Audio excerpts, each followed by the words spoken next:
सर्वे तुष्यन्ति जन्तवः तस्मात् तदेव वक्तव्यम् वचने का दरिद्रता, वचने का दरिद्रता।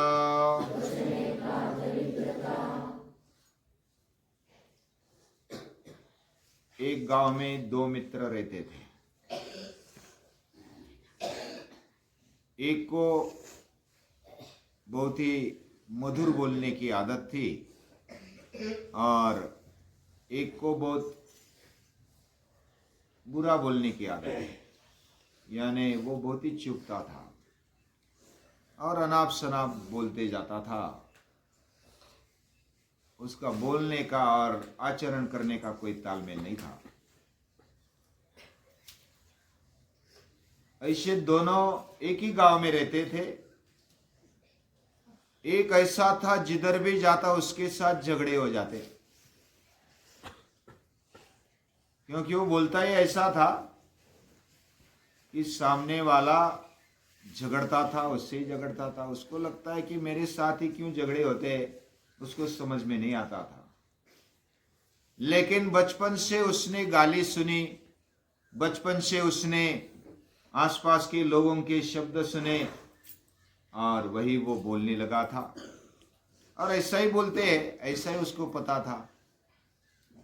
मधुर बोला जा सकता है ये उसको पता ही नहीं था।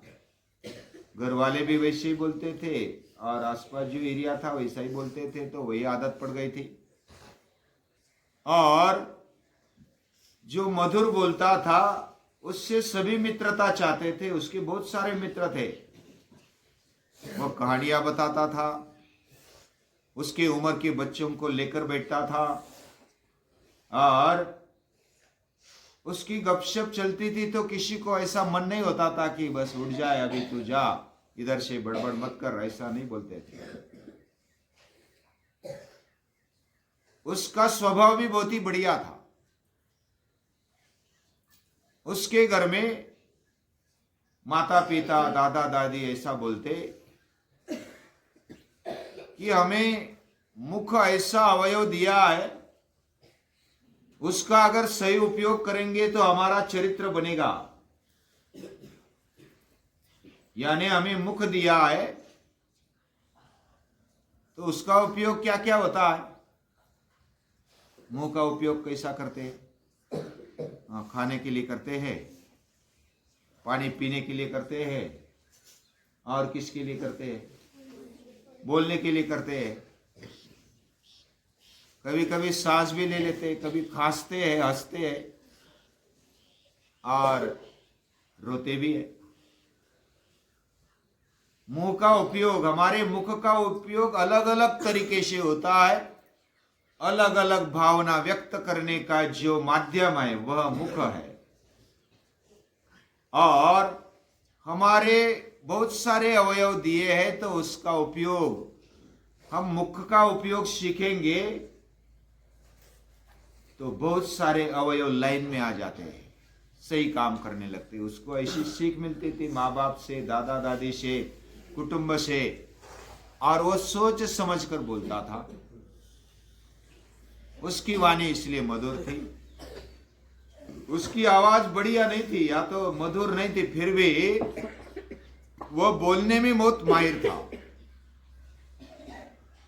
वो अगर कोई अच्छा गीत गाता है तो बोल देता है, अरे वाह कितना अच्छा गीत गाया, मुझे बहुत अच्छा लगा। अभी बोलने में कुछ गया क्या? उसने गीत गाया, हमने सिर्फ एक वाक्य बोला, बहुत बढ़िया गाया। किसी ने मदद की, हाँ कोई समझो कि रास्ते से जाता है तो किसने मदद की तो उसको भी थैंक यू बोलता था कि धन्यवाद, मुझे मदद की। या तो दूसरों को भी मदद की, जिसको जरूरत है, बूढ़ा है, अंधा है, या तो जो भी उसको जरूरत है वैसी मदद की तो उसको बोलता था कि बहुत बढ़िया तो काम करता है। और वो बिना कारण की स्तुति भी नहीं करता था, जो किया उसको बोल देता था। परगुण परमाणुम पर्वती कृत्य नित्यम, दूसरों के गुणों को वह स्तुति करता था, उसका वो स्तवन करता था, उसको गुणगान करते हुए उसको बोल देता था कि अरे वाह शाबाश। तो ये ऐसे स्वभाव से केवल वाणी का ही उपयोग वो करता था और कृति भी करता था। उसको भी जब समय मिले या तो जो भी प्रसंग आए उसमें वो भी मदद करता था जिसको जरूरत है उसको, और मित्रों को भी सही बातें बताता था। हमें दूसरों का लेना नहीं चाहिए, खुद अपने बलबूते पर कमाना चाहिए, ऐसे मेरे माँ बाप मुझे सिखाते हैं। ऐसा वो जब भी बातें करता बहुत ही अच्छी अच्छी मीठी बातें करता। मीठी बातों में बोलते बोलते वो असत्य नहीं बोलता था। एक बार वो किधर गया, एक पंडित के घर जाता है, वो मधुर बोलने वाला है ना, वो पंडित के घर जाता है और वो विद्वान है। विद्वान के घर जाने के बाद एक तोता उसने पाल कर रखा था और वो गया, उस दरवाजे पर गया तो तोते ने बोला स्वागतम। हाँ, तोते ने क्या बोला? स्वागतम। तो उसको बहुत बढ़िया लगा, अरे वाह ये तो तोता स्वागत कर रहा है। वो फिर अंदर चला गया। अंदर फिर एक महिला थी, वो माँ जितनी उम्र वाली थी, वो आ गई। अभी स्वागतम बोला, तोते ने बोला तो उसको पता चला कि कोई आया है और वो दरवाजे पर ही था, तोता पिंजरे में था, फिर भी बोल रहा था। वो माँ आती है अंदर से, बोलती कि स्वागतम, आइए। वो तो ऐसा ही गया था, उसका कुछ काम नहीं था। मैं तो ऐसा ही आ गया, तोते को देखा, देखने के लिए आ गया तो उसने स्वागतम बोला तो मैं अंदर घुस गया, तो आपने भी स्वागतम बोला तो मुझे बहुत अच्छा लगा। बोला कि बैठो, पानी भी नहीं पीना है, पानी पियो, कुछ नाश्ता वास्ता करना है नाश्ता करो। उसको लगा कि अरे वाह, तो उधर बैठ गया। लेकिन वो बोला कि मैं तो अभी नाश्ता करके आया हूँ, घर से आया हूँ, नाश्ता करके आया हूँ, और ऐसे घूमते घूमते इधर तोता दिखा तो मैं आ गया। तो मुझे ये बताओ कि ये तोता ऐसे क्यों बोला स्वागतम? कैसे आपने सिखाया उसको? वो जो माँ जैसी महिला थी उसने बोला कि हम दोनों इधर रहते, हमारे बाल बच्चे भी वो स्कूल में गए, अभी वो पढ़ने के लिए स्कूल में यानी गुरुगृह गए हैं, गुरुकुल में गए और उधर वो पढ़ते हैं। एक बेटा एक बेटी है और दोनों गए हैं और हम दोनों इधर, और मेरे जो पति है वो भी गए हैं बाहर काम के लिए, और हम जो भी अभ्यास करते हैं, जो भी बोलते हैं, खाते हैं, पीते हैं, हमारा कुटुंब बहुत ही आनंद से रहता है। और हम जैसा बोलते हैं तोता वैसा ही बोलता है। हम स्वागतम, कोई आने पर हम स्वागतम बोलते हैं तो तोता देखता है तो वो बोलता है, और बाकी भी बोलता है। यानी तोते को जैसा सुनाया गया, जैसे उसने सुना वैसा ही वो बोलता है। उसके अंदर क्या दोष है, क्या अच्छी बातें हैं, ये उसको शायद पता नहीं है, लेकिन हम आदमी है, हम विचार कर सकते हैं। तो हम जैसा बोलेंगे वैसा बाकी बोलेंगे। हम जो भी बोलते हैं, जो भी बोलते हैं वैसा ही वापस आता। ये दुनिया का नियम है।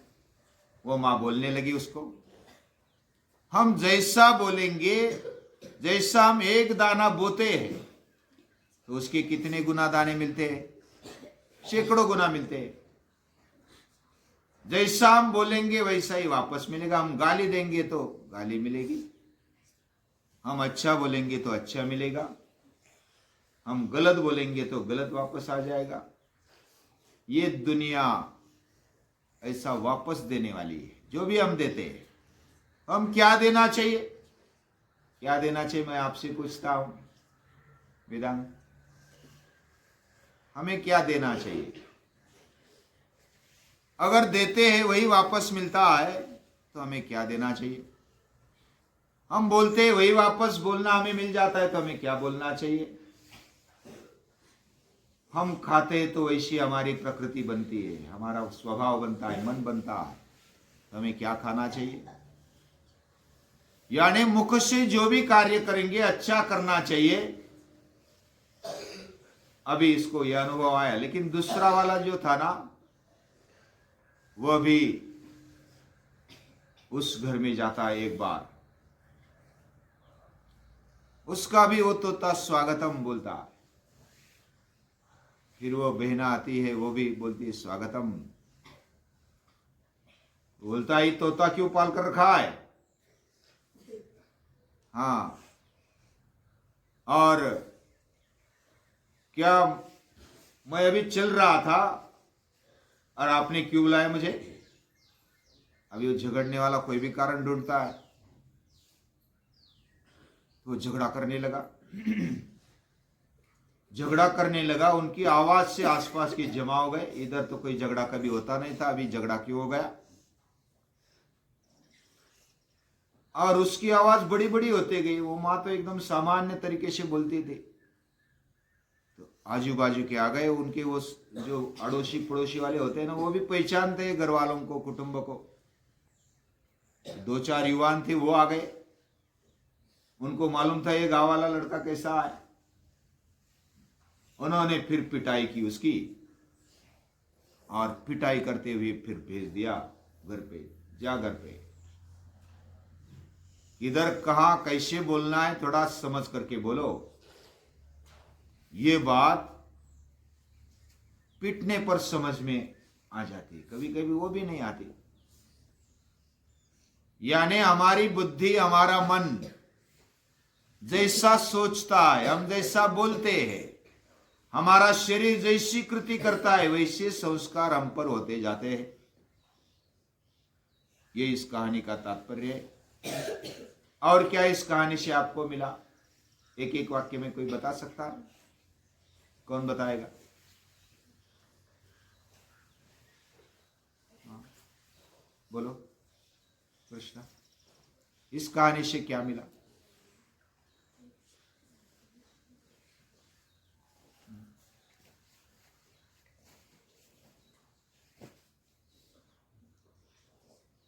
सबसे अच्छा रहना चाहिए।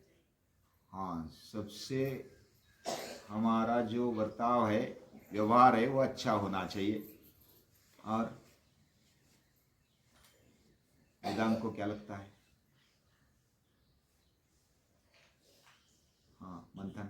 कोई कितना भी झगड़ा करने लगे तो अपने ऊपर है ना, सामने वाले को अपने ऊपर है ना गुस्से पे कंट्रोल रहना चाहिए। हाँ, यानी जो भी सामने वाला झगड़ा करता है, फिर भी वो महिला झगड़ी नहीं, वो सामान्य तरीके से बोलती थी, और उसको तो प्रसाद दूसरे ने ही दे दिया। वो तो सामान्य तरीके से बोलते थे, हमारे साथी बन जाते हैं। हम अगर प्रिय बोलते, अच्छा बोलते हैं, तो हमारे साथी बढ़ जाते हैं, हमारे हितचिंतक भी बढ़ जाते हैं। और क्या किसको सीखने को मिला? भार्गवी को क्या लगता है? बुरा व्यवहार नहीं करना चाहिए। कैसे? मतलब जहाँ जाके चिढ़ना, गुस्से से बात करना, हाँ, ऐसा नहीं करना चाहिए। यानी बुरा व्यवहार नहीं करना चाहिए, गलत व्यवहार नहीं करना चाहिए, व्यवहार भी नहीं और बोलना भी नहीं। यानी हमारी वाणी और हमारा शरीर, इनका तालमेल होना भी चाहिए। लेकिन बुरा व्यवहार, हमारी वाणी बुरी है तो बुरा व्यवहार ज्यादा बढ़ेगा, और वाणी अच्छी है तो हमारा व्यवहार भी अच्छा होगा, आचरण भी अच्छा होगा। और आयुष को क्या लगता है, इस कहानी से क्या मिलता है? हाँ, पर हम कुछ बोलना चाहते हैं। हम जैसा बर्ताव करते हैं फिर से हमारे पर वही बर्ताव। हाँ, हम जैसा करते वैसा ही वापस आता है। यानी हम जो भी जैसा बोलेंगे वैसा बोलना वापस मिलेगा, जैसा व्यवहार करेंगे आचरण करेंगे वैसा ही आचरण वापस मिलेगा। तुरंत शायद नहीं मिलेगा, लेकिन कभी ना कभी तो मिलेगा ही। ये बात अच्छी तरह से याद रखना। हाँ, जो जैसा बोता है वैसा ही उगता है। और हमारा आचरण, हमारी वाणी, हमारी व्यवहार, हमारा बोलना, खाना पीना, ये हमारे हाथ में रखना चाहिए, हमारे कंट्रोल में रखना चाहिए। ये बात आज हम सीखेंगे।